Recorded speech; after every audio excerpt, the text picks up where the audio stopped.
Assalamualaikum warahmatullahi wabarakatuh. Selamat pagi dan salam sehat untuk kita semua, Ibu Kader yang saya hormati.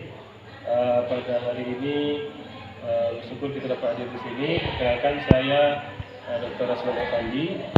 Baik, kita akan melakukan pembelajaran tentang cara pengukuran tekanan darah, yang mana tentu ini sangat bermanfaat untuk menilai tekanan darah yang sebagai salah satu penyakit tidak menular. Jadi kita bisa melakukan screening. Baik, langsung saja Ibu, dalam melakukan pengukuran tekanan darah, tentu kita harus siapkan dulu alat-alat yang dibutuhkan ya. Dalam kegiatan pengukuran tekanan darah ini kita menggunakan tekanan tensimeter atau sphygmomanometer yang digital. Jadi sebelum itu pastikan dulu alat yang digunakan itu adalah alat yang bagus. Kalau alatnya sudah lama maka harus sudah terkalibrasi dan pastikan baterainya ada dan berfungsi, alatnya berfungsi dengan baik. Jadi untuk pertama, cara melakukan pengukuran tekanan darah itu kita ambil tensimeter yang sudah dirasa bagus tadi, yang dalam kondisi bagus, kita pasang mansetnya boleh di lengan kiri atau lengan kanan, kemudian kita pasang seperti ini. Ikuti petunjuk. Di sini ada tempat sejajar dengan pembuluh darah. Ini adalah pembuluh darah, ada titiknya di sini. Kemudian ukurlah 2-3 cm di atas lipatan siku. Kalau sudah pas, lalu dikencangkan, dipasang. Kemudian setelah itu dihidupkan alat pemeriksa tekanan darah digital tadi. Sambil menunggu hasilnya, maka secara otomatis mesin atau alat pemeriksaan tekanan darah tadi akan menunjukkan hasil tekanan darah. Jadi untuk hasilnya, tekanan darah yang normal itu adalah 100 hingga 120 mm Rsa. Jadi kalau didapati tekanan darahnya di atas 140, itu berarti seseorang tersebut memiliki tekanan darah tinggi. Artinya Bapak Ibu harus memberikan edukasi kepada masyarakat tentang apa yang sebaiknya dilakukan, seperti olahraga teratur, pola hidup sehat, dan mengurangi konsumsi atau asupan garam yang berlebih. Manfaatnya ini sangat banyak. Kita bisa mendeteksi penyakit-penyakit menular. Jadi penyakit-penyakit tidak menular. Jadi akibat tekanan darah tinggi ini bisa terkena stroke, hipertensi, gangguan ginjal dan lain-lain. Jadi upayakan masyarakat kita diukur selalu tekanan darahnya.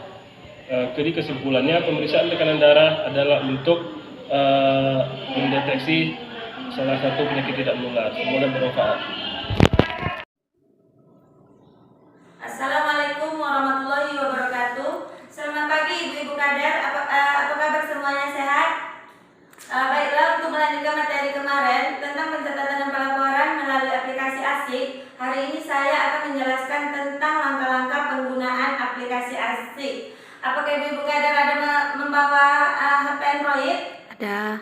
Oke. Sekarang kita langsung aja masuk ke langkah-langkah penggunaan aplikasi ASIK. Yang pertama, kita harus mendownload di Play Store dengan aplikasi ASIK, yaitu Sehat Indonesiaku. Kemudian setelah kita download di Play Store, kita akan melakukan pembuatan akun. Kemudian setelah itu setelah melakukan pendaftaran akun, kita akan memilih profesi kita, yaitu kader. Kemudian lanjut, kita akan mengisi data diri kita masing-masing, mulai dari nick, nama, dan sebagainya. Kemudian setelah itu kita akan mendapatkan kode OTP WhatsApp kita. Jadi kita harus memasukkannya. Maka data kita telah terdaftar. Jadi untuk pencatatan pasien kita akan melakukan buka aplikasi ASIK. Kita pilih tanggal dan puskesmasnya. Kemudian lanjut kita isi. Kita tengok data peserta apakah semuanya sudah betul, lalu kita simpan. Kemudian kita lakukan pemeriksaan riwayat penyakit, baik itu riwayat penyakit keluarga, kita isi, dan riwayat penyakit diri sendiri. Kemudian kita isi juga faktor resikonya seperti merokok atau tidak merokok. Selanjutnya kita isi juga pemeriksaan kesehatannya. Habis itu kita isi pemeriksaan kesehatan kesehatan mata. Kalau seandainya tidak dilakukan, kita lanjutkan saja. Kemudian setelah itu kita isi pemeriksaan kesehatan selanjutnya itu gula darah. Kalau seandainya tidak dilakukan, kita lanjutkan saja. Setelah dilakukan penginputan data, maka di aplikasi Hasib nanti akan ada hasil dari data peserta tersebut.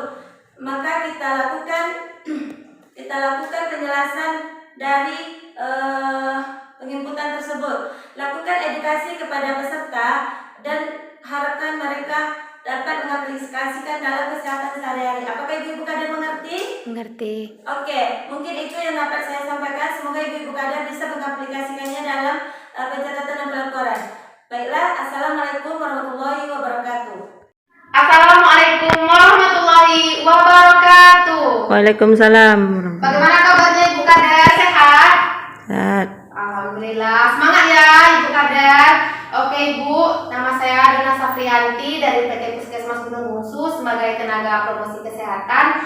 Di sini saya ingin menyampaikan kepada Bapak dan Ibu tentang edukasi aktivitas fisik. Nah, di sini saya mengedukasi Ibu tentang aktivitas fisik, kemudian Ibu nanti akan menyampaikan kepada pasien tentang pentingnya edukasi aktivitas fisik tersebut. Oke Bapak dan Ibu, mungkin Bapak dan Ibu sudah tahu apa itu aktivitas fisik. Itu merupakan setiap gerakan tubuh untuk meningkatkan pengeluaran tenaga atau energi dan pembakaran energi tersebut. Nah Bapak dan Ibu, aktivitas fisik ini bisa dilakukan selama 30 menit Bapak dan Ibu. Ini rentang waktunya minimal 3 sampai 5 hari. 3 sampai 5 hari dalam seminggu. Nah, Ibu, nanti aktivitas fisik ini juga bisa dilakukan di rumah. Di mana tipe-tipe aktivitas fisik ini itu ada aktivitas fisik ringan, itu yang bisa dilakukan oleh ibu-ibu kader seperti memasak, mencuci piring, dan lain sebagainya. Selanjutnya aktivitas sedang ini biasanya juga dapat dilakukan itu seperti bersepeda, berkebun, dan naik turun tangga. Selanjutnya aktivitas berat ini yaitu mencangkul, naik gunung, berenang, dan main sepak bola. Nah, ini akan Ibu sampaikan nanti kepada pasien bahwa aktivitas fisik itu dapat dilakukan di mana saja. Dengan berjalan saja Bapak dan Ibu itu sudah melakukan aktivitas fisik. Atau misalnya Bapak dan Ibu kita ada melakukan posyandu, kita juga dapat melakukan aktivitas fisik atau senam bersama ibu-ibu yang hadir dalam acara tersebut, acara posyandu. Oke Bapak dan Ibu, aktivitas fisik ini sangat berguna Bapak dan Ibu untuk mencegah dari penyakit tidak menular. Nah, jika kita tidak melakukan aktivitas fisik, maka banyak penyakit yang akan mengintai kita Bapak dan Ibu. Itu bisa jadi kanker, obesitas, dan diabetes mellitus.